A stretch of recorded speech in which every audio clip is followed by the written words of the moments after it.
උතුම් වූ ධර්මදේශනය ප්‍රඥා නාලිකාව තුළින් විකාශය කිරීමට ප්‍රචාරය කිරීමට ධර්මදානය සිදු කිරීම සඳහා පාදුක්ක මාවතගම අංක 100 නිවසෙහි පදිංචි විශ්‍රාමික ගුරු අශෝකා ස්ටෙලා පද්මපෙරුම මහත්මිය සහ දූදරුවන් විසින් මෙම උතුම් වූ ධර්මදේශනය සඳහා බැතිබර දායකත්වය දරා තිබෙනවා. උතුම් වූ ධර්මදානයන්ගෙන් ජනිත වන්නා වූ මහා පුණ්‍ය ශක්තියින්ගෙන් මීට වසරකට පෙර හදිසියේ අභාව ප්‍රාප්ත වූ සෝමසිරි පද්මපෙරුම ආදරණීය ස්වාමි පුරුෂයා පියාණන් සහ මියගිය සියලු ඥාති මිත්‍රාදීන් ඇතුළු සකල ලෝවැසි සත්වයන් පින් බලාපොරොත්තුව දුක් සහිත භවයන්හි උපත ලබා සිටී නම් මෙම ධර්මදානයෙන් ජනිත වන්නා වූ සියලු පින් අනුමෝදන් වී නැවත මෙම පුණ්‍ය භූමියෙහි සදහම් සෙවණෙහි ඉපිද උතුම් වූ චතුරාර්ය සත්‍ය අවබෝධයෙන් සසර දුකින් අත්මිදීම පිණිස හේතු වාසනා වේවා. මෙම ධර්මදේශනය ශ්‍රවණය කළ සියලු සත්වයින්ට උතුම් වූ චතුරාර්ය සත්‍ය අවබෝධ වී මේ ගෞතම බුදුසසුන තුලදීම සංසාර දුක් නිමා කොට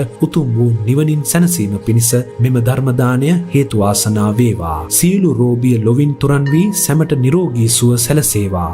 ගෞරවනීය දේශකයන්න් වහන්සේට ගැඹුරු දහම් ලොවට හෙළි කර දී මෙවැනි ශාසනික සේවාවන් තව තවත් සිදු කිරීමට නිදුක් නිරෝගී සුවපත් භාවය හා චිරජීවනය සැලසේවා කියා බලාපොරොත්තු වෙනවා. එසේම වේවා කියා ආශිර්වාද කරනවා.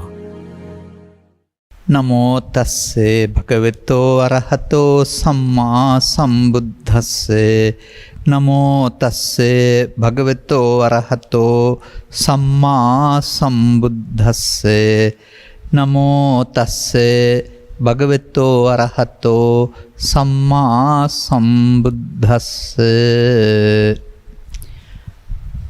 පංච ඉමානි භික්ඛවේ විමුක්තායතනානි යත්ත වික්කුණෝ අපමත්තස්ස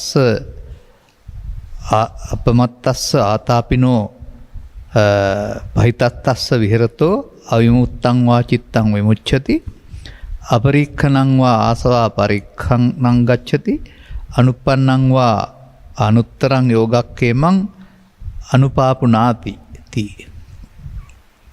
ධර්මානුශාසනාවෙහි සදහැවර අනුග්‍රහ දායකත්වයේ දරන්නා වූ පින්වතුන් ප්‍රමුඛ ධර්මශ්‍රවණාබිලාසී සදහැවර පින්වතුනි,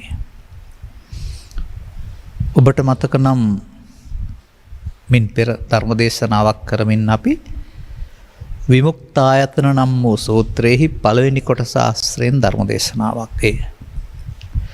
අද අපි මේකට යොදමු විමුක්තායතන අංක 2 කියලා.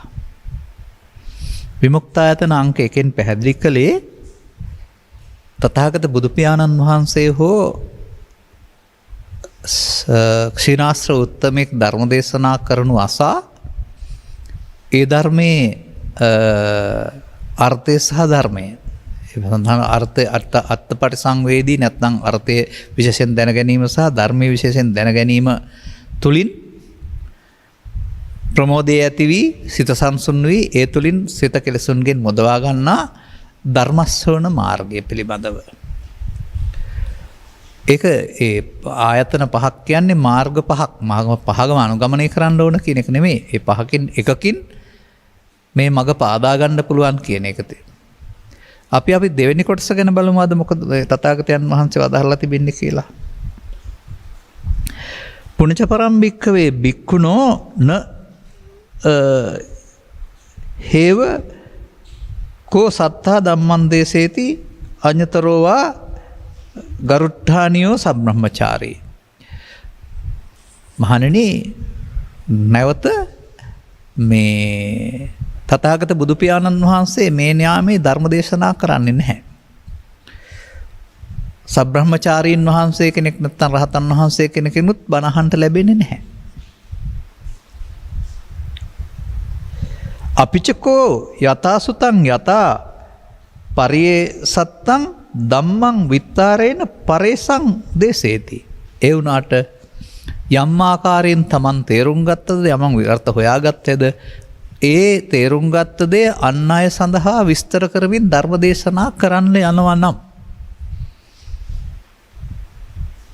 දේසේති. යතා යතා භික්ඛවේ භික්ඛු යතාසුතං ධම්මපරියන්තං ධම්මං විත්තරේන පරේතං දේසේති තථා තථා නෝ තත්ත ධම්මේ අත්තපටිසංවේජීත හෝති ධම්මපටි සංවේදීච හෝති. එහෙම ධර්ම දේශනා කරන්න ගියාම අර්ථය විශේෂයෙන් දැන ගැනීම සිදු වෙනවා. ධර්මයේ විශේෂයෙන් දැන ගැනීම සිදු වෙනවලු. එසේ අර්ථය ධර්මයේ දැන ගැනීමේදී අත ධම්ම පටිසංවේදී නෝ පාමොජ්ජං ජායති. අන්න අර ප්‍රමෝදය හට ගන්නවා. ප්‍රමුදිත වුණ පුද්ගලයාට සතුට හට ගන්නවා.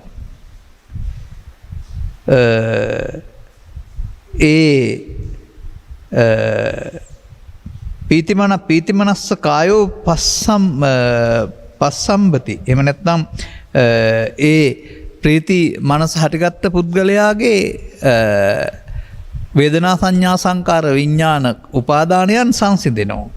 නාමකය සංසිඳෙනවා කියලා කට කියන්නේ. පස්සද්ධි කායෝ සුඛං වේදේති. එහෙම ස්පර්ධ වුණාම සුව විඳිනවා. සුඛිනෝ චිත්තං සමාධියද සුවසේ සමාධියටපත් වෙනවා. මෙන්න තවත් ක්‍රමයක් පැහැදිලි කරලා තිබෙනවා. මම මේ විමුක්තායතන සූත්‍රයේ පාලි පාඨය තමයි සිංහලෙන් පැහැදිලි කළේ. දැන් මෙතන තේමාව අපි ගනිමු. ඒ තේමාව තමයි මේ අද පැහැදිලි කරන්න හදන්නේ. සමහරට අපටත් ඒක අපි වගේ අයටත් අදාළයි කියලා තේරෙනවා. බුදුන් වහන්සේ ධර්ම දේශනා නොකළාට රහතන් වහන්සේ නමක් ධර්ම දේශනා නොකළාට අපට පරපුරින් ගෙනාවා වූ දේශනා විශාල ප්‍රමාණයක් තියෙනවා. ධර්ම විනය වශයෙන් ත්‍රිපිටකයේ වශයෙන් පාලියෙන් සහ සිංහලෙන්. මේ ගෞතම බුදු සසුන තුළ නිවන් සාක්ෂාත් කර ගැනීම සඳහා ස්කන්ධ පංචකයේ අනාත්මය දකින ආකාරය පිළිබඳව අපට පැහැදිලි කරලා දීපු කෙනෙක් නෑ අපේ පැවිදි ජීවිතයේ. නමුත් අපි මේ සූත්‍ර දේශනා හදාරමින් ඒ හදාරණ ආකාරයේ අර්ථය හොයමින් අර්ථය තේරුම් ගනිමින් මේ ජීවිත ගමනේ වගේම පැවිදි ගමනේ වසර 40ක් සම්පූර්ණ කරනවා. එහෙනම් ඒකෙදී අපට අත්පටිසංවේදී වීම අර්ථය විශේෂයෙන් දැන ගැනීම ධම්මපටිසංවේදීම වෙන්න පුළුවන් නේ. එහෙනම් ධර්මයේ කෙරෙහි ලැබිය ධර්මයේ හොයාගෙන යමින් දේශනා කිරීමේදීදී ධර්මයේ වැටහීම කියන කාරණයට ඒ මගක් බවයි මේකෙන් පෙන්වන්නේ. ඒක අපයනියට අදාළයි කියලා කිව්වේ. දැන් මුල් පාඩේදී මා ඉදිරිපත් කළා තථාගතයන් වහන්සේ ධම්මං දේශේති කියන එක සිංහලට පරිවර්තනය කරමින් චතුස්සත්‍ය දේශනා කරයි කියලා තමයි පැහැදිලි කරන්නේ. නමුත් චතුස්සත්යෙන් හරි ත්‍රිලක්ෂණයෙන් හරි හැමදේම තමයි ධර්මයේ දේශනා කරන්නේ. හැබැයි චතුස්සත්යෙන් කියන දේම තමයි ත්‍රිලක්ෂණයෙන් හෝ පටිච්චසමුප්පාදයෙන් පැහැදිලි කරන්නේ. අර දුක්ඛ ධම්ම පරියායයි නිරෝධ ධම්ම පරියායයි. එහෙම නැත්නම් ලෞකිකයයි ලෝකෝත්තරයයි. මේ ධම්ම දේශනා කියලා පෙන්නන්නේ. ඒ අනුව අපි එදා චතුස්සත්යෙන් පැහැදිලි කළ නිසා අද අපි තවත් වචනයකින් පැහැදිලි කරගනිමු. දැන් අපි මේ ගමන් මඟ හොයමුකෝ. අපි මේ ධර්ම දේශනාව සඳහා එවිට ශිෂ්‍යයෙක් වශයෙන් පාසල් ගිය දහම් පාසල් ගිය කෙනෙක් වශයෙන් මටත් ඉගෙන ගන්න ලැබෙනවා සියලු දේවල් අනිත්‍යයි කියන එක. මට මතකයි 1981 හෝ 82 ධර්ම දේශනාවක් කරමින් මේ බුදුන් වහන්සේ වදාළ අනිත්‍යයි කියන වචනේ මේ ලෝකේ තියෙන සියලු දේවල් කවදා හරි කැඩලා බිඳලා යනවා. ඒකයි ඒ කියලා තියෙන්නේ කියලා මමත් කිව්වා මතකයි. එතන හිටියානම් එහෙම නෑ. නමුත් තේරුම් ගත්ත ධර්ම දේශනා කරන්න වෙනවා අපිට. ලෝකෝත්තරාර්ථයට එළවෙන්නේ පසුව නමුත් නිවෙස්සලෝ නැකම් මනුව සද්දින තෙමස් පින්කම් වල භික්ෂුන් වහන්සේ නමක් වශයෙන් ධර්ම දේශනා කරන්න වෙනවා. දේශනා කරන්න නම් හොයන්න වෙනවා, හොයන්න නම් තේරුම් ගන්න වෙනවා. අන්න එතකොට මේ ලෝකයා දකින බාහිර වස්තුන්ගේ කැඩී බිඳී යාමේ විනාශ වීමෙන් මල්පර වීමේ අනියතභාවය දැසින් දකින දෙයක්. ධම්මපදයේ කියවනකොට යදා පඤ්ඤාය පස්සති යම් විටක නුවණින් දකීද කියන වචනේ හම්බ වෙනවා. නුවණින් යනු දෙනුවණින් නෙවෙයි. දෙනුවණින් දකින්න එක තමයි අර පේන එක මේ නුවණින් කියන්නේ ප්‍රඥාවෙන්. ප්‍රඥාවෙන් දකින්න ඕන මොනවයි අනිත්‍යද? සබ්බේ සංඛාරා අනිච්චාති. අන්න එතකොට මේ එහෙනම් සබ්බේ සංඛාරා කියන්නේ වතු පිටිද ඉඩ කඩන්ද ගෙවල් දොරවල්ද හරකබානද මල්ද? හොයලා බලන්න වෙනවා. ඒ හොයලා බලනකොට හමු වෙනවා සංඛාර පදයට මා ප්‍රාණ කායන්න සහිත සංඛාරයක් රහිත සංඛාරයක් කියලා දෙකක් තියෙනවායි කියලා. එතකොට ධම්මපදයේ ගාථාවක් වලින් හමු වෙනවා කසල කොට ගහන තැනට සංඛාර දානස්මින් කියලා සංඛාර වලට කසල කියනවායි කියලා. නමුත් අනිත්‍යවත සංඛාරා කියන බැනරේ හම්බ වෙන සංඛාරා මහා ප්‍රාණ කායන්න. අනතුරු මේ සබ්බේ සංඛාරා හොයාගෙන යාමේදී හමු වෙනවා බාහිර වස්තුන්ගේ ද්‍රව්‍ය වලට මහා ප්‍රාණ කායන නොවන සංඛාර කිව්වට තව මේ සිත තුල මිනිසා තුල තව සංඛාර જાතියක් තියෙනවා කියලා. ඒ වගේම තව බිදුර වැනි සූත්‍රයක් හමු වෙනකොට මේ අනිත්‍ය දුක්ඛානාත්මේ භාවිතා වෙන්න ඕන බාහිර වස්තු වලට නෙවෙයි සබ්බේ උපති අනිච්චා දුක්ඛා විපරිණාම ධම්මා කියලා. එහෙනම් සියලු උපති කියන්නේ මොනවද හොයන්න වෙනවා. අන්න ධර්ම දන්න යතා යතා යම් දැන යන්න පරිදි ධර්මන් දේශනා කරනකොට තථා තථා ඊට පස්සේ හොයන්න වෙනවා. දැන් අර මිනිසුන් සාමාන්‍යයෙන් දකින අනිත්‍ය කතා කර කර ජීවත් වෙනවා. නමුත් ඒ සමග්ගෝ විසුද්ධියා නෑ කාටවත්. නමුත් ඒ සමග්ගෝ විසුද්ධියා ඒ නුවණින් දැකීමම සංඛාර ස්කන්ධය කෙරෙහි සංඛාර ලෝකෙහි කලකිරීමට අත නිබ්බින්දති. එහෙම වෙනකොට මම කියලා පෙන්නනවා. හංගේ සංඛාර කෙරෙහි කලකිරෙන්න ඕනනේ. සංඛාර කියන්නේ ගෙවල් දොරවල් නම් හරි හම්බ කරන දේවල් නම් ඒවල් කෙරෙහි කලකිරෙන්නද මේ කියන්නේ කියලා හිතෙන්නත් ඇති ඒ කාලේ. මොකද මේ කලකිරෙනවා කියන්නේ අප්‍රිය වෙනවා කියලානේ අපි හිතන් ඉන්නේ. මේ ඇල්මේ ඇති අසාරත්වය තේරුම් ගන්නවා කියලා නෙවෙයිනේ හිතන්නේ. අන්න එතකොට හමු වෙනවා. තව ටිකක් එහාට එනකොට අපේ කය වචන සිත ක්‍රියාත්මක කරන්නට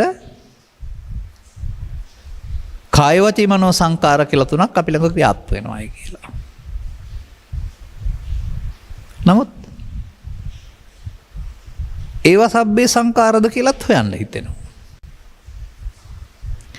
ඒ හොයන්න හිතෙන්නේ ඇයි? උදාන වාක්‍ය තථාගතයන් වහන්සේ දේශනා කරන බුද්ධත්වයට පත් වෙලා ඒ පිළිබඳ උදානයේ සඳහන් වෙනවා බුද්ධත්වයට පත්වීම නැවති කාරණේදී විසංකාර ගතං චිත්තං උනායි කියලා. ගත හිත වෙන් වුණා කියලා නෙවෙයි ඒ පෙන්වන්නේ සිත සංකාරගත වීමෙන් මිදුණා. එහෙනම් සිතේ තමයි සංකාරගත වීමේ තියෙන්නේ කියන එක හමු වෙනවා. මිදුනේ 80 දී නෙවෙයි 35 දී කියලායි දේශනා කරන්නේ. 35 දී මිදුනට 80 දක්වා වැඩ සිටිද්දී කාය වචී මනෝ සංකාරات සිදු වුණා. එහෙනම් කාය වචී මනෝ සංකාර වලට ඇතුළත් ඊට එහාගේ සංකාරයක් තියෙන්න ඕනේ. ඒක තමයි මේ 35 දී සිද්ධ වෙලා තියෙන්නේ. සංකාරගත වීමෙන්. අන්න එතකොට හමු වෙනවා මේ සත්‍ය සතර ගමන ඇවිදින අවිද්‍යාපච්චය සංකාරාව. ඒකේ ප්‍රවේද තුන හමු වෙනවා. ප්‍රවේද තුනක් හමු වෙනවා. සත්‍ය සතර ගමන ඇවිද්දවන්නට අනාගත ඵල ලබන්න එකතු කරන්නා වූ ප්‍රවේද තුනක් හමු වෙනවා. කොහෙන්ද හමු වෙන්නේ? පරිවිමර්ශන සූත්‍රයෙන් තථාගතයන් වහන්සේ වදාරලා අවිද්‍යාගතෝ යම් බික්කවේ පුරිස පුද්ගලෝ අපුඤ්ඤංචේ සංකාරං අபிසංකරෝති. පුඤ්ඤංචේ සංකාරං අபிසංකරෝති. ආනිජ්ජංචේ සංකාරං අபிසංකරෝති. අபிසංකරෝති කියන පදේට වරහන් ඇතුලේ දාලා තියෙනවා අනාගත ඵලයක් උපදින හේතු එකතු කරයිද.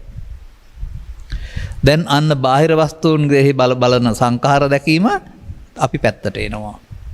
දැන් මිනිසුගේ සිතවල එකතු වෙනා වූ ಜಾති තුනක් තියෙනවා. මේ වචන තුන සිංහලට පරිවර්තනය කරපුවාම පව් රැස්වීම, පින් රැස්වීම, ධාන කුසල් රැස්වීම.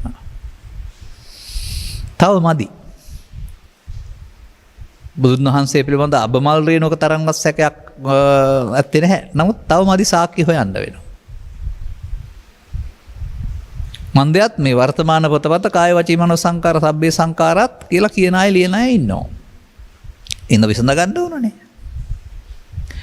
එතකොට තමයි දීඝනිකායේ මේ සංගීත සූත්‍රය මොන ගහන්නේ. එහි තමයි තිබෙන්නේ බුදුන් වහන්සේ ජීවමානව වැඩ සිටියේදී උන්වහන්සේ වදාළ ධර්ම කොටස් සරියුත් මහරහතන් වහන්සේ පිළිවෙලට කරලා තියෙනවා. ලස්සනට පිළිවෙලක් හදලා තියෙනවා. 1 2 3 4 11 දක්වා කොටස් කරලා ලියනවා. ඒක තමයි තියෙන්නේ තයෝ සංඛාරා කියන වචනේ. සංඛාර જાති 3යි. ඒ පුණ්‍යාභි අපුණ්‍යාභි කියලාත් නැහැ. නෙමෙයි මේ කාය වචී මනෝ සංඛාර කියලා නැහැ. ඒක තිබෙන්නේ පුණ්‍යාභි සංඛාර, අපුණ්‍යාභි සංඛාර, අනිජ්ජාභි සංඛාර. බාහිර වස්තු කියලාත් නැහැ. දැන් හරි. මොකද බුදුන් වහන්සේට කාය වචී මනෝ සංකාර තිබුණාට ඒවා නික්ලේශී වෙලා දැන් තියෙන්නේ. නමුත් නික්ලේශී නැතුව ක්ලේශ සහගත ස්වභාවයේ කාය වචී මනෝ සංකාරත් අර අපුණ්‍යාභි පුණ්‍යාභි අනිජ්ජාභි යටතේ ඒවට තියෙන්නත් පුළුවන්. ක්ලේශ සහිත පුද්ගලයාගේ කාය වචී මනෝ සංකාර වල පුණ්‍යාභි අපුණ්‍යාභි අනිජ්ජාභි සංකාර තියෙනවා. නික්ලේශී උත්තමයාගේ කාය වචී මනෝ සංකාර තිබුණාට ඒකේ පුණ්‍යාභි අපුණ්‍යාභි අනිජ්ජාභි සංකාර වලින් මිදිලා අபிසංකාර. දැන් මේ හොයාගෙන එන හැටි සහ දේශනා කරන හැටිනේ. අනතුරුව තියෙන ලොකුම ප්‍රශ්නේ තමයි මේ හටගත්තු දේවල් නැති වෙන එක. ඇති වෙන එක නැති වෙන එක තමයි අනිත්‍ය. ඉතින් මේ ගැන හොයන්න වෙනවා ඊට පස්සේ. හොයනකොට තවත් වචනයක් හමු වෙනවා. යදනිච්ඡන් තන් දුක්ඛං යන් දුක්ඛං තදනත්තා. පාලියෙන් එහෙම තිබෙන්නේ සිංහලට පරිවර්තනය වෙලා තියෙන යමක් අනිත්‍ය නම් දුකක්, දුක නම් අනාත්මයි. දැන් තියෙන ප්‍රශ්නේ තමයි සසර දුකින් මිදෙන්නට තථාගත බුදු පියාණන් වහන්සේ ඉමේ පංච උපාදානස්කන්ධේ අනිච්චතෝ අදුක්ඛතෝ අනත්තතෝ යෝනිසෝ මනසිකරන්තෝ අනිදුක්ඛානාත්ම වශයෙන් නොනින් බලනකොට සෝවාන් සකෘදාගාමි අනාගාමි බවට පත් වෙමින් දුකින් මිදෙනවා කියලා අරුණාම අනිදුක්ඛානාත්මේ දුකයි කියලා නැහැ.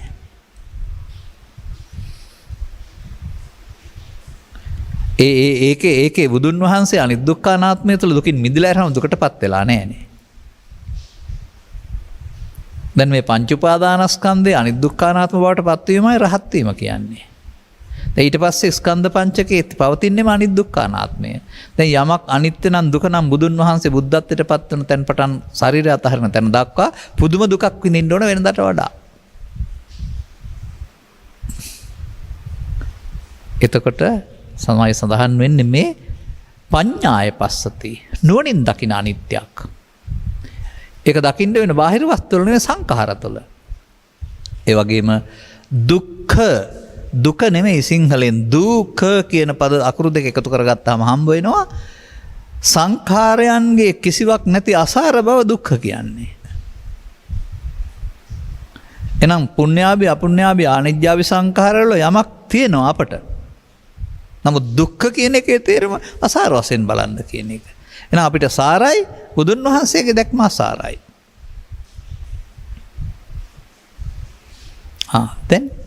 දැන් මේ අபிසංකාර කොහෙද තියෙන්නේ? තාමත් ඔය හොයනවනේ අපි. දැන් ඔබත් මේ ඔස්සේ ඉන්න හොයාගෙන. ඔක පොතේ තිබුණාට බෑ ඊට පස්සේ.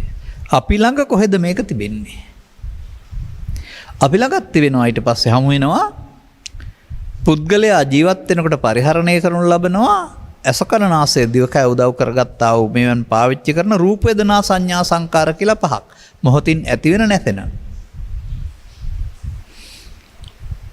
සත්හට්ඨාන කුසල සූත්‍රයෙන් හම්බ වෙනවා මේ වේදනා සංඥා සංකාර පහේ වහයක් දොරවල් හයෙන් හට ගන්නවායි කියලා.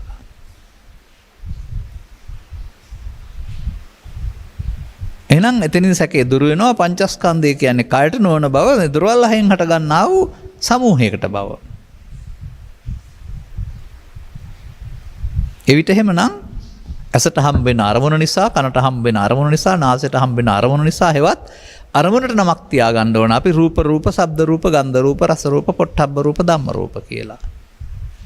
ඒවා වේදනාවෙන් විඳීම වේදනා ස්කන්ධයයි, සංඥාවෙන් හැඳිනීම සංකාර ස්කන්ධයයි, ඇලීම ගැටීම සංකාර ස්කන්ධයයි, ඒ ටික විශේෂයෙන් දැන ගැනීම විඥාන ස්කන්ධයයි. අන්න සංඛාර තියෙන තැන. දැන් ඇහෙත් තියෙනවා, කනෙත් තියෙනවා, නාසෙත් තියෙනවා, දිවෙත් තියෙනවා, කයෙත් තියෙනවා, සිතෙත් තියෙනවා පහළ වෙන ස්කන්ධ පංචකේ සංඛාර කියලා එකක්. මේ සංකාර ස්කන්ධයට කියනවා චේතනා ස්කන්ධය කියලා. චේතනාව. අපි කතා කරන්නේ චේතනාව කර්මය කියලා. දැන් එහෙමනම් මෙන්න මේ ස්කන්ධ පංචකය කියන කාරණාව මිනිසා පෘථග්ජන පුද්ගලයා මමත්වෙන් ගන්නවා කියලා දේශනා වෙනවා, හමු වෙනවා. ස්කන්ධ පංචකයට එන දේ ඒතං මම, ඒ මගේ, ඒතෝහං අස්මින්, මම මගේ, ඒසෝ මේ අත්තා මගේ ආත්මය. මගේ සහ මම සහ මගේ ආත්මය යනු ජීවිතයට යොදාගත් එකක් නොව අරමුණ තුළ පවතිනා වූ මුලාවට යොදාගත් එකක් බව සූත්‍ර දේශනා ගණනාවක් පැහැදිලි කරනකොට තේරෙනවා කියවනකොට.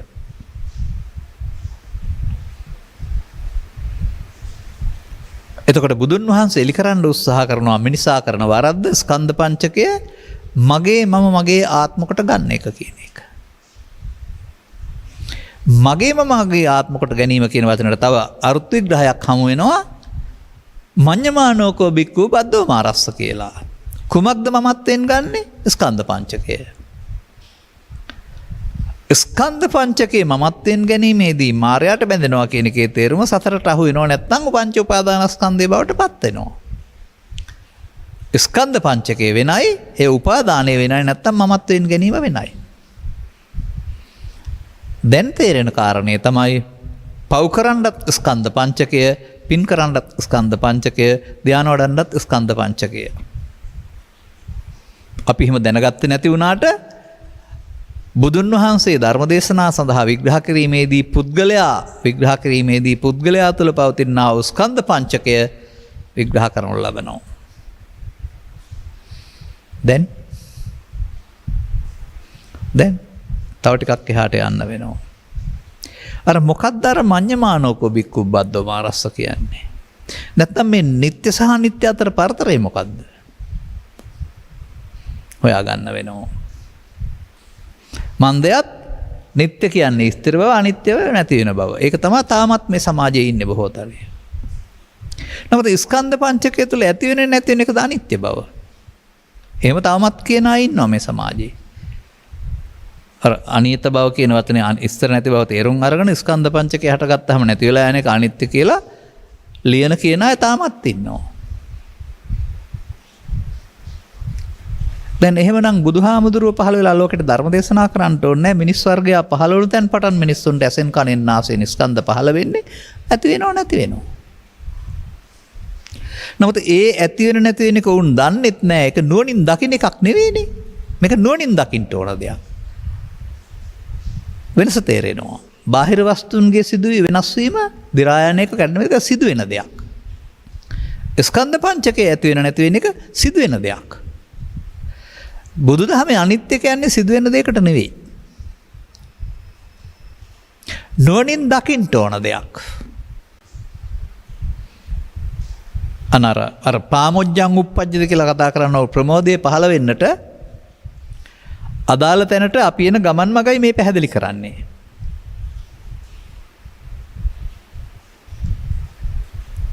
ක්‍රමයෙන් ආපු ගමන් මග පැහැදිලි කරන්නේ අපි.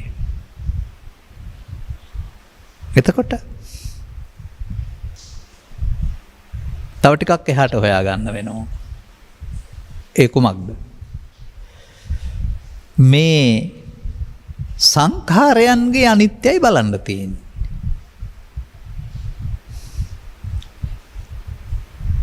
සබ්බේ සංඛාරා අනිච්ඡාති යදා පඤ්ඤාය පස්සති. එහෙනම් සබ්බේ සංඛාරා මොනවද දැන්?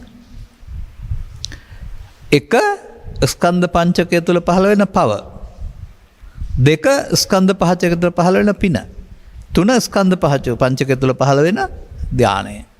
මේ සබ්බේ සංඛාරානේ. තුනම බලන්න ඕන නෑ.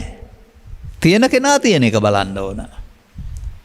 අපුණ්‍යාභි සංකාරයේ තියෙන කෙනාට ඒකේ බලන්න පුළුවන්, පුණ්‍යාභි සංකාරයේ තියෙන කෙනාට ඒකේ බලන්න පුළුවන්, ආනිජ්ජාභි සංකාරයේ තියෙන කෙනාට ඒකේ බලන්න පුළුවන්. ඒ බැලීමේදී තමයි අර සිත සංකාර උපාදාන වීමෙන් මිදෙනවට කියනවා විසංකාරගතං කියලා. සිත සංකාරගත වීමෙන් සතරට බැඳී දුකට බැඳී සංඛාරගත වීමෙන් මුදවා ගන්න වෙනවා. එහෙනම් සංකාරගත වෙන්නේ නිත්සුකාත්ම වශයෙන් ගැනීමේදී, අනිදුක්ඛානාත්ම වශයෙන් බැලීමේදී විසංකාරගතං වෙන්න ඕන. දැන් හමු වෙනවා ඊට පස්සේ විපල්ලාස සූත්‍රය. විපල්ලාස සූත්‍රයේ දහම් මගක් වෙනු ලබනවා සත්‍යය සතර ඇවිදින්නේ කුමක් නිසාද කියලා. කොහොමද දේශනා කරන්නේ? අනිච්චේ නිච්ච සංඤ්ඤනෝ, දුක්ඛේ සුඛ සංඤ්ඤනෝ, අනාත්තානි අත්තාතේ අසුභේ සුභ සංඤ්ඤනෝ. අනිදුක්ඛ අනාත්ම දේවල් කෙරෙහි නිස්සක සුභ සංඥාව අරගෙන වික්ෂිප්ත වූ මනසින් මායාවේ යෝගෙන් මුක්ත වෙලා සත්‍ය සතර ඇවිදිනවා. දැන් පරිස්සමෙන් ගලපන්න ඕන. සත්‍ය දෙපයින් සතර ඇවිදින්නේ නැහැ. හොඳයි, සත්‍යයට පරලෝ ගමන තීරණය වෙන්නේ මොනවද? එතකොට හමු වෙනවා සත්‍ය පරලෝ යන ආකාර තුනක් කර්ම නියාමයේ ඔස්සේ. පාප කර්මෙනුත් පරලෝ යන්න පුළුවනි, පුණ්‍ය කර්මෙනුත් පරලෝ යන්න පුළුවනි, ධාන කර්මෙනුත් පරලෝ යන්න පුළුවනි. එතකොට එහෙනම් ඇත්ත සිද්ධිය දෙපයින් පරලෝ යන්නේ, පවෙන් පරලෝ යනවා, පිනෙන් පරලෝ යනවා, ධානෙන් පරලෝ යනවා, මේ තුනම භවගාමී. එහෙනම් සත්තා ගච්ඡanti සංසාරෝ ජාති මරණ ගාමිනෝ, අනිත්‍ය දේවල් නිට්ටය නිසා. දැන් ගලප ගත්තාම එහෙනම් පවයි නිට්ටය, පිනයි නිට්ටය, ධානයයි නිට්ටය. නිට්ටය කියන්නේ ස්ථිරයිද? නැහැ. එහෙමයි මේ මම මේ පෙන්වන්න හදන්නේ මේ දේශකින් වහන්සේ කෙනෙකුට ධර්මයේ වැටහිලා අර අම්මකට යන්න පාර පෑදෙන හැටි. මම පෙන්වන්න හදි ලක්ෂණය මතින් විතරයි, ඕන එකකින් පෙන්වන්න පුළුවන්. දැන් ජාති මරණ වාමිනෝ උපදමින් මැරමින් යනවා. මොකක් නිසාද? මිච්ඡා දිට්ඨිගත සත්තා. මොකද්ද මේ මිත්‍යා දෘෂ්ටිය? අනිත්‍ය දේවල් නිත්‍ය කොට ගැනීම, දුක්ඛ දේවල් සුඛ කොට ගැනීම, අනාත්ම දේවල් ආත්ම කොට ගැනීම. ඉතින් ළමා කාලේ ඉඳලා බලනවා ජීවිතේ ජීවත් වෙන්න ගිහිල්ලා අරමුණු ගැනීමේදී රූපේදී, ශබ්දේදී, ගන්ධේදී, රසේදී, පවේදී, පිනේදී මේක නිට්ටයයි, මේක සුඛයි, මේක ආත්මයි කියලා කවුරුත් තරම් තියනවද? මම අරගෙනත් නැහැ, ලෝකේ කවුරුත් ගන්නෙත් නැහැ. එහෙනම් කුමටද මේ නිස්සුකාත්ම යොදන්නේ? කරන වැඩකට යොදන්නේ. අන්න එතකොට පැහැදිලි වෙන කාරණයක් තමයි මේ මායයට බැඳීම තුළනේ සසර ඇවිදින්නේ. සසර ඇවිදීම සිදු වෙන්නේ මාර බන්ධනය තුළ, පව තුළ හරි, පින තුළ හරි, ධානය තුළ හරි. එතකොට පව තුළ හරි, පින තුළ හරි මාර බන්ධනය සිදු වෙන්නේ මොකක් නිසාද? උපාදානය. මායයට බැඳෙන්නේ මොනවා කළොත් නිසා කියලාද වදාරන්නේ? මමත්වෙන් ගත්තොත්.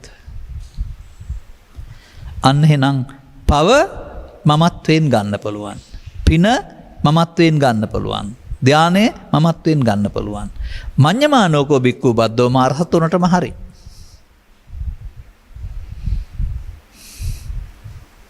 දැන් එතකොට ස්කන්ධ පංචකයට එන දේ අල්ලා ගැනීමට නමක් තමයි මමත්වෙන් ගැනීම. ඒතං මම. එය ශරීරය නෙමෙයි, ඒ බාහිර වස්තු නෙමෙයි, අරමුණට ආපු දේ.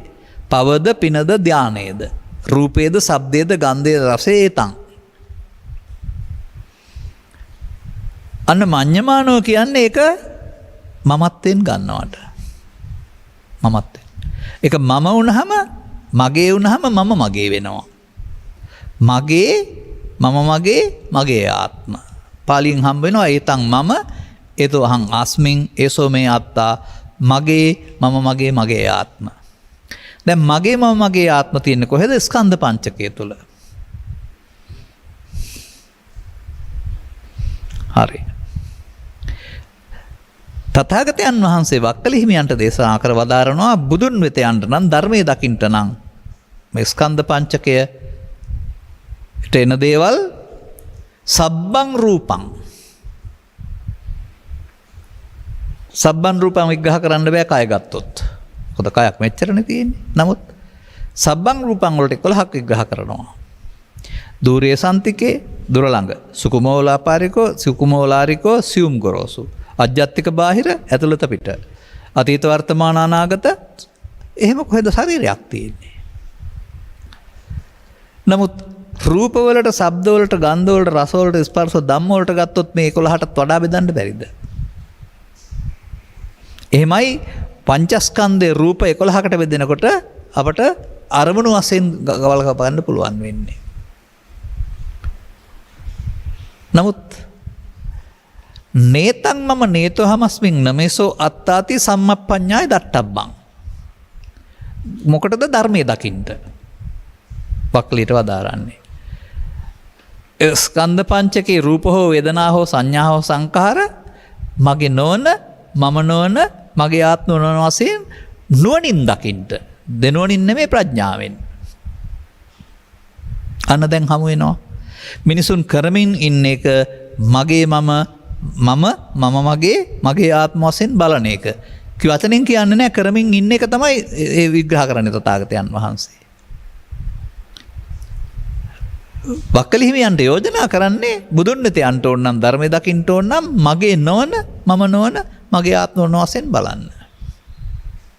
මේ එක පෙළක් අපට හමු වෙන.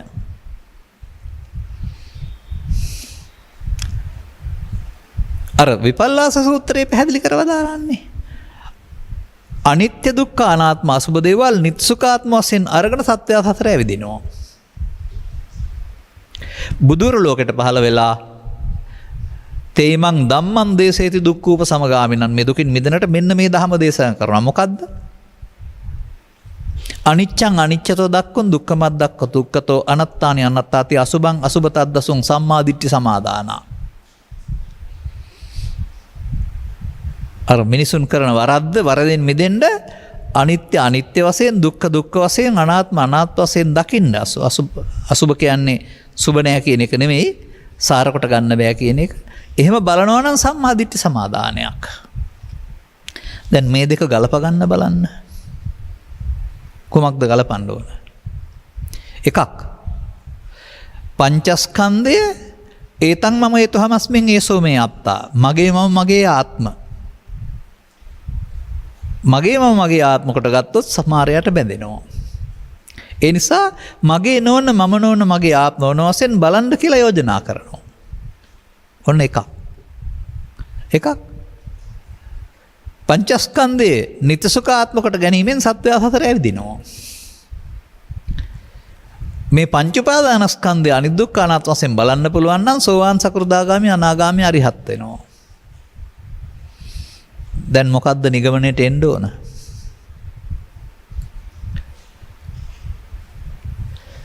මගේ මම මගේ ආත්ම තමයි නිත්‍යසුඛාත්ම කියන්නේ. මගේ නොවන, මම නොවන, මගේ ආත්ම නොවන බව තමයි අනිදුක්ඛානාත්ම කියන්නේ. එනිසා ඒතං මම හේතු හමස්මින් ඒසෝ මේ අත්තා සහ නිත්‍යසුඛාත්ම දෙආකාර යෙදීමක් පමණයි එකට. මගේ නොවන, මම නොවන, මගේ ආත්ම නොවන හෙවත් නේතං මම නේතු හමස්මින් නමේසෝ අත්තා සහ අනිදුක්ඛානාත්ම කියන්නේ අනුගමනීය ප්‍රතිපදාවට. දැන් අර මම මහාන වෙන කාලේ කියපු උළු ගඩොල් කැඩිලා යන අනිත්‍යද මම ඉන්නේ? කෙස්සුදු වෙන මල් පරණ අනිත්‍යද මම ඉන්නේ? ඔබත් ඉන්න ඕන එතනද? දැන් කුමක්ද සීල සූත්‍රයේ සඳහන් වෙන්නේ? ඉමේ පංච උපාදානස්කන්ධය අනිච්චත දුක්ඛතෝ අනත්තෝ යෝනිසෝ මනසිකරොන්තෝ. අර යෝනිසෝ මනසිකරොන්තෝ කියන එකම තමයි නුවණින් බැලීම පෙන්වන්නේ. පංච උපාදානස්කන්ධය අනිදුක්ඛ අනාත්ම වශයෙන් නුවණින් බලන්න පුළුවන් නම් සෝවාන් සකෘදාගාමි අනාගාමි අරිහත් වෙනවා. දැන් සිදුවෙන එකක් නෙවෙයිනේ අනිත්‍ය කියන්නේ. දැන් ලෝකයාට තාමත් බාහිර වස්තුන්ගේ වෙනස් වෙන එක සිදුවෙන එකක්. ස්කන්ධ පහ නැසෙන එක සිදුවෙන එකක්. නමුත් මේ නුවණින් බලන්න ඕන දෙයක්. අනිත්‍ය සිදුවෙන්නේ නැහැ, බලන්න ඕන. දැන් දැන් ඉතින් මෙහෙම මේවා තේරෙනකොට පාමොජ්ජං උප්පජ්ජති ඇති වෙන්නේ නැද්ද ප්‍රමෝදය? එතෙක් මේ සංසිඳීම ඇති වෙන්නේ නැහැ. සංසිඳෙන්න ඕන නාමකාය සංසිඳෙන්න වෙනවා. සංසිඳනවා කියන්නේ වේදනා සංඥා සංකාර පහළ වෙන්නේ නැහැ කියන එක නෙමෙයි. උපාදානය සංසිඳෙනවා. ඒ තේසං ූපසමෝනේ. අනිච්චවත සංඛාරා සංඛාරයන්ගේ සංසිඳීම ආන්න සංඛාරයන්ගේ රැස්කිරීම නිත්සුකාත්මනං වූ මුලාව තුළ තියෙන දෙයක්. සංඛාරයන්ගේ සංසිඳීම අනිදුක්ඛ අනාත්ම වල කාරණයක්. දැන් මේක වචනින් කියන එකක් නෙමෙයි. නුවණින් දකින්න ඕන කාරණයක්. එහෙනම් බුදුරජාණන් වහන්සේ පහළ වෙන්න පෙර මිනිස්සයා පවපින ධානය ඔස්සේ සතර ඇවිදින්නේ ඔහුගේ දර්ශනය ඒතං මම හේතුමස්මින් ඒසෝ මේ අත්තා හේවත් නිත්‍ය සුඛ ආත්ම නිසා අනිත්‍ය නිත්‍ය සංජිනෝනේ. අපාය ගියත් දිව්‍ය ලෝකේ ගියත් සත්තා ගච්ඡanti සංසාරෝ බඹලෝ ගියත් මිත්‍යා දෘෂ්ටිගතා සත්තා. ජාති මරණ ගාමිනෝ. දැක්කද සංසාර බන්ධනේ? මිනිසුන්ට සිද්ධ වුණ කරන්න පුළුවන්. පවට වඩා පින හොඳයි කියලා තීරණයක් ගන්න පුළුවන්. ධානයට පිනට වඩා ධානය සැපයි කියලා තීරණයක් කරගෙන යන්න පුළුවන්. කොහෙද යන්නේ? නිත්‍ය සුඛාත්මනං වූ සීමාවෙන් එහාට මාරයා යන්න දීලා නැහැ. දැන් මම කියන අකුරු දෙකද කයද? ඒතං මම පවේදී පවයි මම පිනේදී පිනයි මම ධානයේදී ධානයයි මම අල්ලගන්නවා පව අල්ලගන්නවා පින අල්ලගන්නවා ධානය අල්ලා ගැනීමයි වරද. තව කාමයේදී නම් රූපයයි ශබ්දයයි ගන්ධයයි රසයයි ස්පර්ශයයි ඒකයි මම. රූප තණ්හා, ශබ්ද තණ්හා, ගන්ධ තණ්හා, රස තණ්හා, ස්පර්ශ තණ්හා මේ මමත්වයේ ආකාර පහක්. ලෝභ මෝහ, ද්වේෂ මෝහ මමත්වයේ තවත් ආකාර දෙකක්. දැන් තේරෙනවද සසර දැල? ඉතින් පරපුරෙන් බෞද්ධෙක් වෙලා කටපාඩමෙන් බුද්ධං සරණං ගච්ඡාමි කියලා එතනින් එහාට සුතමේ ඥානයක් ඇති කරගත්තේ නැත්නම් අතීත කතා හරි චරිත කතා හරි අහලා හිටියට කවදාවත් මේ දස්සනේන සම්පන්නව එනවද? බලන්න අවබෝධය තුළ කොතරම් දුර ගමනක් එන්න ඕනද කියලා. මා කියනවා මට පැවිද්දේ අවුරුදු 25ක් ගත වුණා ඒ ගමනේ එන්න. සමහරට 80 81 75 පොත් කියවන්න පටන් ගන්න 80 තමයි මේ පැවිද්දටපත් වෙන්නේ 81 2005 6 වෙනකොට තමයි අවශේෂ නිරෝධයයි නිරවශේෂ නිරෝධයයි කියන දෙක තේරෙන්නේ. එතෙක් හොයනවා. මා ඔබට කියනවා අද ඊතරම් කල් යන්න ඕන නේ. නමුත් එක ධර්ම දේශනාවකින් තේරුම් ගන්න පුළුවන් කියලා මම කියන්නෙත් නෑ. මන්දයත් මේ වදන් වල අරුත් ගැඹුරට වටහාගෙන තමන්ගේ දැක්ම ගැඹුරු කරන්න වෙනවා.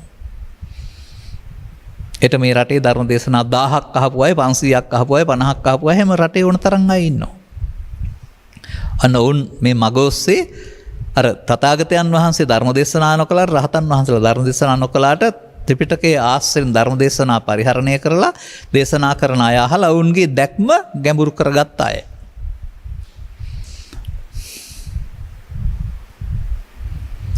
දැන් කොහෙද අනිත්‍ය තියෙන්නේ කොහෙද නිට්ටය තියෙන්නේ?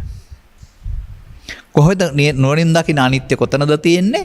මොකද්ද නිට්ටය? මේ දෙකේ වෙන සිද්ධිය මොකද්ද? අන්න එතකොට බුදුන් වහන්සේ වදාළ මේ අනිත්‍ය වක්කලි සූත්‍රයේ සඳහන් කරන්නේ බුදුන් දකින්ට නම් ධර්මයේ දකීද බුදුන් දකී. අර ධර්මයට යන්න මොකද කරන්න ඕන කියලා තියෙන්නේ. කාලයකට පස්සේ මේක කියන නිසා වචනකින් ගනිමු අපි. වක්කලි හිමියන් සංයුත්ත නිකායේ සූත්‍රයක සඳහන් වෙන්නේ වර්තමාන අපේ බෞද්ධයින් වගේම බුදු සිරුරේ දෙතිස් මහා පුරුෂ ලක්ෂණ බලලම බුදුන් දකිලා හතට වෙන්න ළඟට වෙලා හිටපු කෙනෙක්. මේ ක්‍රියාවට වෙලාව කලාව බලලා නෝන පාදන අදහසකින් ඔහුට එල්ල කරන ලද පන්සල් ටොක්ක්ක් නැතුනම් අනුම් පදයක් නිසා ඈතට ගිහින් තුවාලයක් හදාන ඉන්නවා. හිටියට මතක් වෙනවා. 33 මහා පුරුෂ ලක්ෂණ වල සම්බුද්ධ ශරීරය. බලන්න යන්නම හිතෙනවා. යන්න විදියක් නැහැ කකුලේ තුවාලයක් නිසා. ඒ නිසා හිමිනමක් යවලා තමන්ගේ වෙනින් දූත මෙහෙවරක වැඩම කරව ගන්නා බුදුරජාණන් වහන්සේ. දිගු සාකච්ඡාවක් මේ එන්න හේතුව ශික්ෂාපදවල මොනවා හරි මේ ප්‍රතිපදාවේ කඩවීමක්ද කියලා නෑ. ඒකට කියන්නේ බලලා මල්ලෙන් එළියට පයින්නවයි කියලා. පදාරනවා. මට මේ කකුලේ තුවාලයක් නිසා ඔබ වහන්සේ දකින්න යන්න විදිහක් නැහැ. මේ බුදුන් දකින්න විදිහක් නැහැ කියන එක මේ කියන්නේ යන්න ආසයි. ඔන්න එදා සිට අද දක්වා සහ අද සිට අනාගතය දක්වා සම්බුදු සසුන තුළ බුදුන් දකින්න යන්න ඕන අයට අදාළ තේමා පාඨය. ඒ නමින් ආමන්ත්‍රණය කළ තුන කින්තේ වක්කලි කියලා ඔබ වක්කලි කියලා හිතාගත්තට කමක් නැහැ. අනාගත ශාසනය බුදුන් දකින්නම් හිතන් ඉන්නේ. කින්තේ වක්කලි විනා පූතිකායන දිත්තේන. වක්කලිය මේ පූතිකාය කියන්නේ කයට. මේ කය දැකීම අර බලන්න හදන්නේ බුදුන් කයන්නේ. ඇති වැඩේ මොකද්ද? යෝකෝ වක්කලි වක්කලි යම් කෙනෙක්. දියෝ ධම්මං පස්සති. ධර්මයේ දකීද? සෝ මං පස්සති. මෙතන තවත් තියෙනවා මට එලි කරන්න කරුණක්. නමුත් තාමත් මම ඒක නොකිය ඉන්නවා. බලමු ඉස්සරහට. තව ටිකක් හදාarලා බලලා. සාමාන්‍ය වචනයක් එළියට දෙන්නේ නැහැ හදාරන්න නැතුව. එතකොට යමෙක් ධර්මයේ දකීද? හේමා දකී. ධර්මයේ දකීද මා දකී? මා දකීද ධර්මයේ දකී. යොදම්මන් පස්සේ සෝමන් පස්සේ යොදම්මන් පස්සේ සෝමන් පස්සේ. දැන් අනතුරුව ධර්මය කියලා කියන්නේ මොකක්ද? අපි ධර්මය කියලා හිතනවා ත්‍රිපිටකයට සූත්‍ර දේශනාවලට නැත්නම් මේ අනිත් දුක්ඛ අනාත්මයට. නමුත් රතන සූත්‍රයේ ධර්ම රත්නයේ ගුණ සඳහන් කරන ගාථා දෙක අරන් බලන්න ධර්මය කියන්නේ මොනවටද කියලා. කීප වතාවක් පැහැදිලි කරලා තියෙනවා.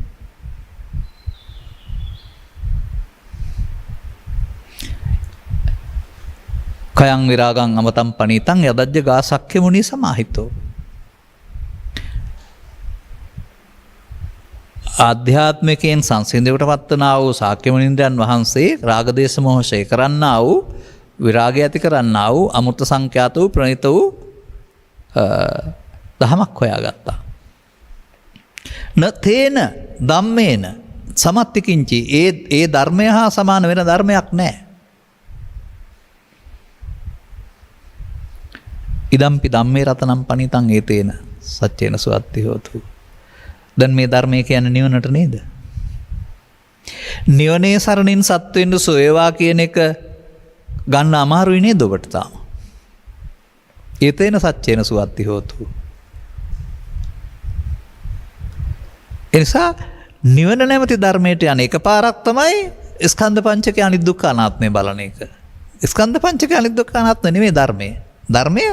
ධර්මයේ දකීද බුදුන් දකී බුදුන් දකින්ද නිවන් දකී. ධර්මයයි බුදුනුයි නිවනයි තුනක් නම් එහෙම බෑ. එකක් නිසායි එහෙම වෙන්නේ.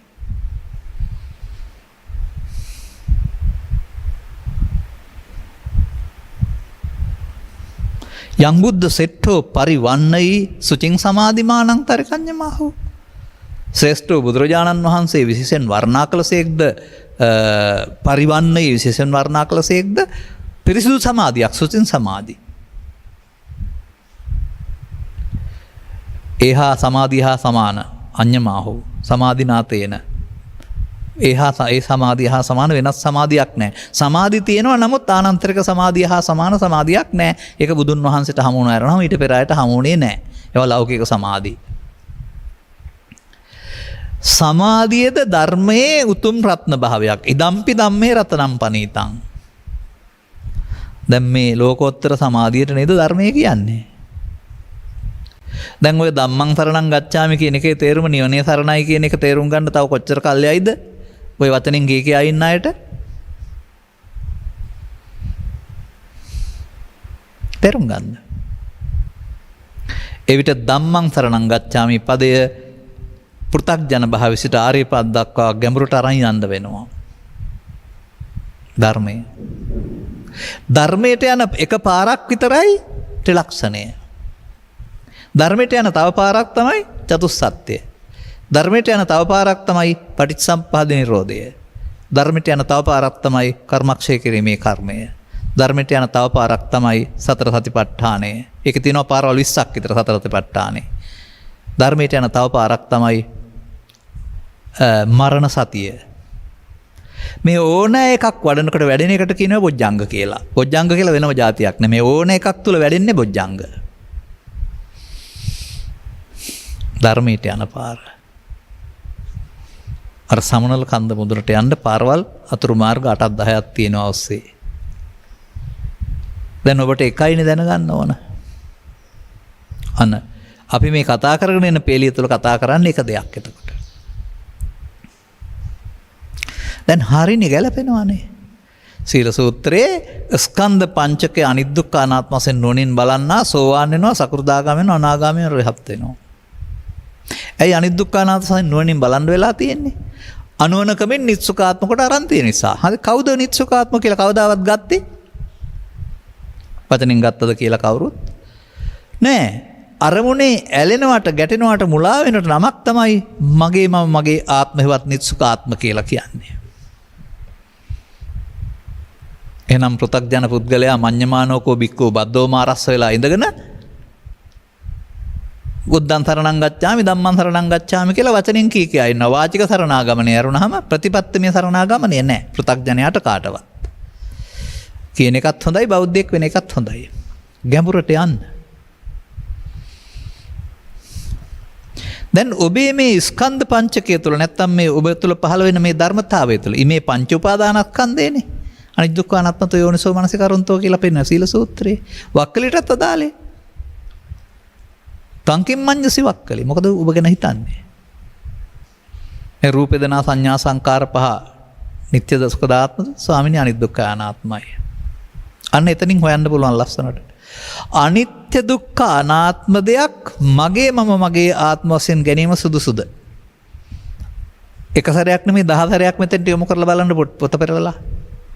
අර අනිදුක්ඛ අනාත්ම කියන එකේ තේරුම එහෙනම් මගේ නොවන මම නොවන මගේ ආත්ම නොවන දේවල් තමයි මගේ මම මගේ ආත්ම කොට අරන් ඉන්නේ.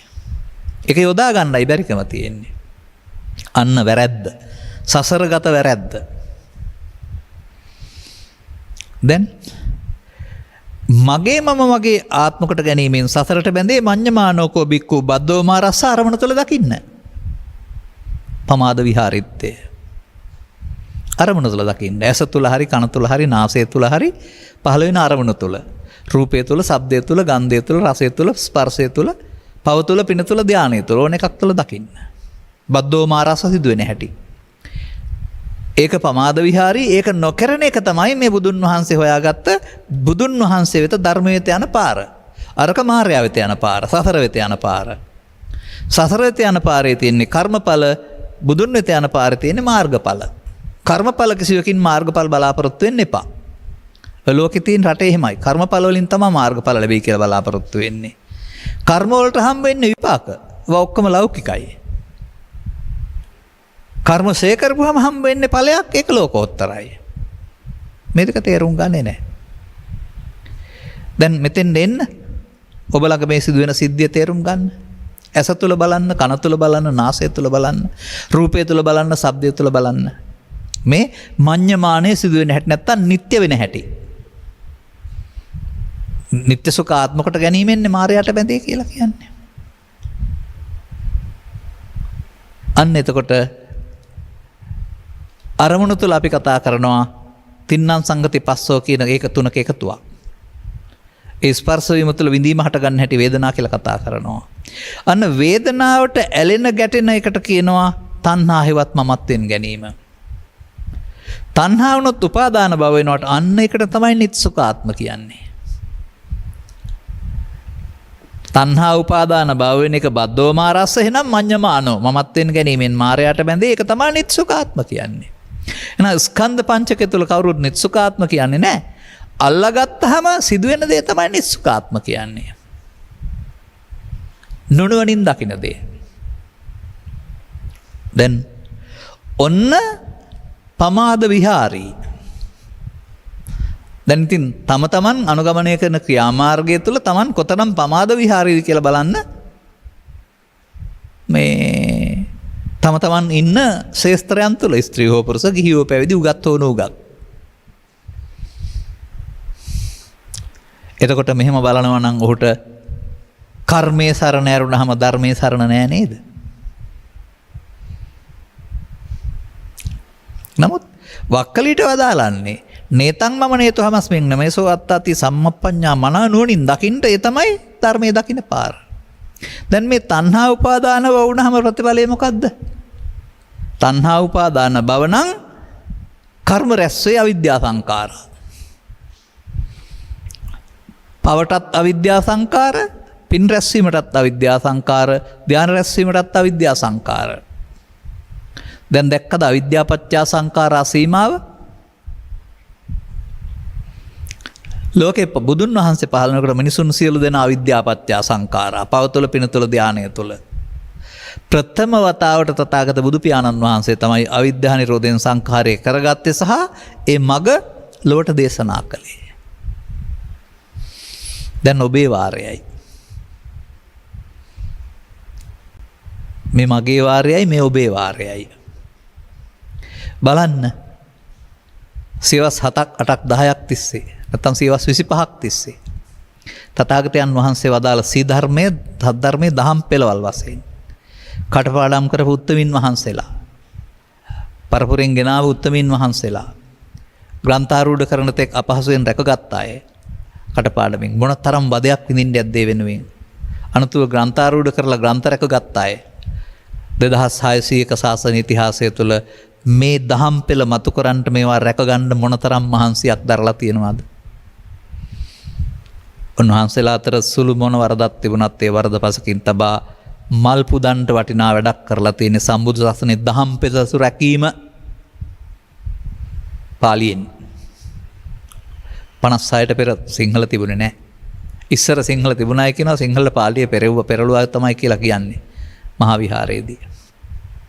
බුද්ධ ජයන්ති තමයි අපහු සිංහලට පරිවර්තනය වෙන්නේ. දැන් අපි කියවන ත්‍රිපිටකේ එක පිටක් පාලි එක පිටක් සිංහල.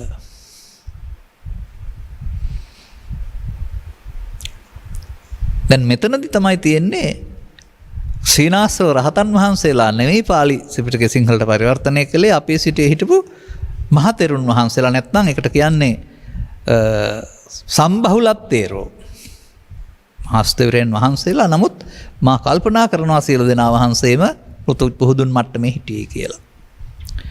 ධර්මයේ පිළිබඳ දැකීමක් නැති පාලිය පිළිබඳ අවබෝධයක් තිබුණා වූ භාෂාව පරිවර්තනය කිරීමක් කරුණාම ධර්මයේ පරිවර්තනය වුණාද කියලා හිතෙනවා. කළ දේ මෙහෙවර ලොකුයි. අදටත් පාලිය තුළ මේ දහම් පෙළ හොයන්න පුළුවන් සිංහල පෙළවල තුළ අවුල් සහගතයි. එක හේතුවක් වචන පරිවර්තනය කිරීම, තව හේතුවක් දඹදිව යුගයේ වචන වලින් සිංහලට පරිවර්තනය කිරීම. ඒවා ඉගෙන ගන්න උසස් පෙළ සිංහල හදාරන්න නැතුව නැත්නම් පුරාණ ගද්‍ය සාහිත්‍ය හදාරන්න නැතුව බෑ. වාසනාවකට මමත් පුරාණ ගද්‍ය සහ පද්‍ය සාහිත්‍ය හදාarලා තිනවා. එතකොට තමයි සෝකායස්ස බෙදෝ පරම්මරණා කියනක කාබුන් මරණින් මතු කියලා තියෙනකොට මොකද්ද මේ කාබුන් කියලා කියන්නේ හොයන්න හිතෙන්නේ. තව ඒ වගේ වචන තියෙන ඕන තරම්. අන්න එහෙම එනකොට දැන් මොකද්ද කරන්න ඕනද? අවශ්‍ය තේරුම් ගන්න ඕනද? මේ වර්තමාන මොහොතේ ඇසෙන් කනින් නාසෙන් දිවෙන් කයින් පහළ වෙන අරමුණ රූප වේදනා සංඥා සංකාර පහ. මේක පරණ අතීතයෙන් ආවොත් පංච උපාදානස්කන්ධය. ඒකේ ලෝභ දේශ මොහ තියෙනවා. දැන් මේක තණ්හා උපාදාන වශයෙන් ගත්තොත් මඤ්ඤමානෝකෝ බික්ඛු බද්දෝ මාරස්ස. එතකොට ඒකට කියනවා නිත්සුකාත්ම. දැන් අල්ලා ගැනීම අල්ලා නොගැනීමෙන් නොතැවුල. මේ අල්ලා නොගැනීමයි අනිදුක්ඛානාත්මයයි එකක්. අල්ලා නොගැනීමයි අනිදුක්ඛානාත්මයයි මගේ නොවන මම නොවන මගේ නොවන වශයෙන් බැලීමයි තුනම එකක්. එහෙනම් උපාදාන වී අවසන් වීම මගේ මම වගේ ආත්මකට ගැනීමේ ප්‍රතිඵලයයි. උපාදාන නොවී අවසන් වීම මගේ නොවන මම නොවන මගේ ආත්ම නොවන වශයෙන් බැලීමේ ප්‍රතිඵලයයි. එතකොට අරමුණෙන් අරමුණට පස්සපච්චා වේදනා වේදනා පච්චා තණ්හා තස්සා ඒව තණ්හාය අශේෂ විරාග නිරෝධෝ තණ්හා නිරෝධා උපාදාන නිරෝධෝ උපාදාන නිරෝධ භව නිරෝධෝ තණ්හා උපාදාන භව නම් අවිද්‍යා සංඛාරා තණ්හා උපාදාන භව අරමුණේ නිරෝධ වුණොත් විද්‍යාය මුක්ති. දැන් අනිත් දුක්ඛානාත්ම වශයෙන් බලපම ධර්මයට නෙමෙයිද යන්නේ. විද්‍යා විමුක්ති. අවිද්‍යා සංඛාර වෙනකොට විද්‍යා විමුක්ති. අන්න මේක මේ අනිත් දුක්ඛානාත්මය බුදුන් වෙත යන මඟ. ඊට පස්සේ ධර්මය හම්බ වෙන්නේ. දැන් මේක තේරෙනකොට අර කියන පාමොජ්ජං උත්පජ්ජති නැද්ද? ප්‍රමෝදී උපදින්නේ නැද්ද? සංසිඳෙන්න පටන් ගන්නෙ නැද්ද? ක්ලේශයන් ප්‍රහීන වෙන්න පටන් ගන්නෙ නැද්ද? ඒක ධර්මස් දේශනා කරන්න යාම තුළ ධර්ම කරුණු වල වැටහීම. අත්තපටි සංවේදී ධම්මපටි සංවේදී. දැන් මං අත්ත ධම්මපටි සංවේදී කොතරම් දුරට ගෙනාවද බලන්න. අර කෙස්වල මල් වල අනිත්‍ය ඉඳලා ඔබත් මේ මගේ එන්න. එවිට ඔබට අනුගමනීය ප්‍රතිපදාවට එන්න පුළුවන් වෙනවා. එතකොට මෙන්න භාවනාව. මේ විදර්ශනා භාවනාව. බලන්න එකට මොනම කර්මස්ථානයක්වත් තියනවද කියලා අය. බුදුන්ටත් ඒක, රහතුන්ටත් ඒක, මටත් ඒක, ඔබටත් ඒක. සදහම් හෙලි කරගත්තාම එහෙමයි. ත්‍රිලක්ෂණය තුලින් නම් මේමා. කෝකෙත් වෙන්න ඕන මොකද්ද? නිරවශේෂ නිරෝධය. ප්‍රමාදයේ අවශේෂ නිරෝධය, නිරවශේෂ නිරෝධය වෙන්න වෙනවා. මෙන්න මාර්ගය ගන්නකොට ඵලය හමු වෙයි. ඒ ගැන කතා කරන්න බෑ. ඒකට කියන්නේ මාර්ගඵල පිළිවිලින් ප්‍රත්‍යක්ෂ කටයුතු නිර්වාණය නැත්නම් අසංකත ධාතුව. ඒ ධර්මයයි ඒ බුදුනුයි. ඒ බුදුනුයි ඔය බුදුන් වහන්සේ දැක්කේ 35 වෙනිදා 35 වෙනි වසරේ 20 වෙනිදා උදෑසන.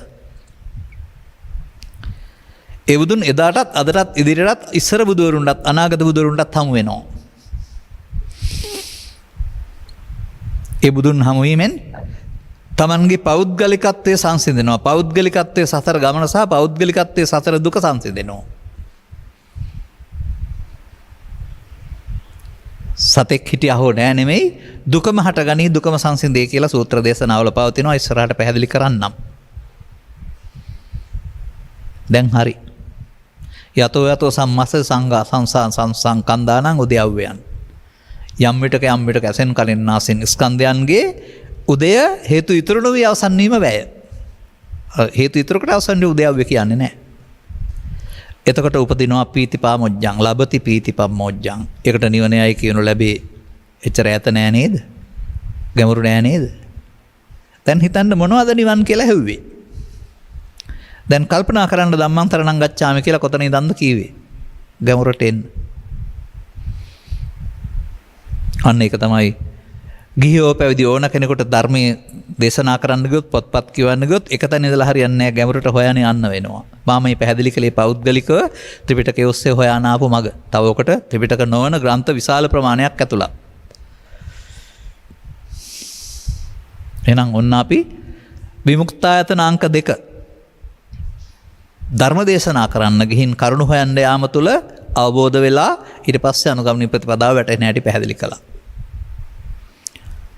එහෙනම් ඔබත් තේරුම් අරගෙන හැබැයි ඔබලාගේ මුතු ඌරන්ට නොදෙල්ලා. තේරුම් ගන්න නැති අයට කියන්න ගිහින් වරද්දා ගන්න එපා. හොයන අයට බොහොම ප්‍රවේශමෙන් දීලා ඔබත් මේ කරුණු පැහැදිලි කරන දැනුම ඇති කරගන්න. දේශනීය ප්‍රඥාව කියනවා ඒකට. ධම්මැස පාදා ගනිමින් සම්බුදු සසුන බබලවන්නට නිවර්සනස පුද්ගලයෙක් බවට පත් වෙන්නට ඔබට මෙම කරුණු පැහැදිලි කිරීම හේතු ආසනාව වේවායි කියන සුභාශිංසනය කරමින් මම ධර්මානුශාසනාව මෙතකින් අවසන් කරනු ලබනවා. ධර්මානුශාසනාවේ සදහම් දැවහර දායකත්වය පාදුක්ක මාවතගම අංකසිය නිවසේ පදිංචි විශ්‍රාමික ගුරු අශෝකා අෂ්ටලා පද්මප්පෙරුම මහත්මිය සහ දූ දරුවන් විසින්. අරමුණ මිට වසරකට පෙර හදිසි අභාවප්‍රාප්ත වූ සෝමසිරි පද්මප්පෙරුම ආදරණීය ස්වාමි පුරුෂයා එම නැත්නම් පියාණන් මිය පරලෝ ගොස් මේ පරලෝ පියාණන් සහ මේ පරලෝකීය සියලු ඥාති හිත මිත්‍රාදීන් ඇතුළු සකල ලෝකවාසී සත්වයින් අතර පින් බලාපොරොත්තුව දුක් සහිත භවයෙන් උපත ලබා සිටින යමෙක් මෙම ධර්ම දානයෙන් ජනිත වන්නා වූ සියලු පින් අනුමෝදන් වී නැවත මෙම පුණ්‍ය භූමියෙහි සදහම් සෙවණෙහි ඉපද උතුම් වූ චතුස්සත්‍ය අවබෝධයෙන් සසර දුකින් අත මිදීම පිණිස හේතු වාසනා වේවා. පොඩි සංශෝධනයක් කරන්නම්. පින් අනුමෝදන් වීමේ වරන් දීලා තියෙන්නේ සියලු සත්වයින් මේ මියගිය සියලු දෙනා වෙනුවෙන් නෙවෙයි.